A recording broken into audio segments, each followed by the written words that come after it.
প্রধানমন্ত্রী থেকে পদত্যাগ করে সোমবারই ভারতে গেছেন আওয়ামী লীগ সভানেত্রী শেখ হাসিনা।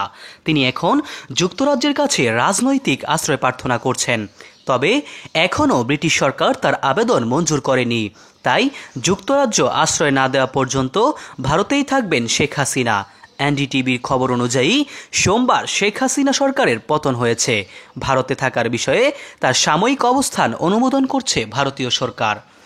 গণমাধ্যম জানিয়েছে যুক্তরাজ্যে আশ্রয় প্রার্থনা করছেন শেখ হাসিনা, আর এই সময়ের মধ্যে তাকে ভারত সর্বাত্মক লজিস্টিক সহায়তা দেবে। তবে তাকে ভারতে সাময়িকভাবে থাকার অনুমতি দেয়া হয়েছে শুধু যুক্তরাজ্যে যাওয়ার আগ পর্যন্ত। সংবাদ মাধ্যমটি বলছে, এখন পর্যন্ত শেখ হাসিনাকে রাজনৈতিক আশ্রয় দেওয়ার বিষয়ে যুক্তরাজ্য সরকারের পক্ষ থেকে কোনো নিশ্চয়তা দেওয়া হয়নি। উল্লেখ্য, গত জানুয়ারি মাসে জাতীয় নির্বাচনে জয় নিয়ে টানা চতুর্থবারের মতো ক্ষমতায় আসেন শেখ হাসিনা।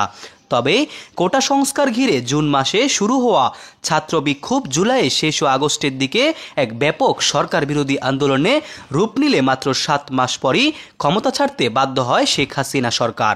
শুধু তাই নয়, পদত্যাগের পরপরই ৭৬ বছর বয়সী এই নেত্রী হেলিকপ্টারে করে ভারতে আশ্রয় গ্রহণ করেন। এ সময় ছোট বোন শেখ রেহানা তার সঙ্গে ছিলেন। মোহাম্মদ সায়েম সরকার, নিউজ বাংলাদেশ 64।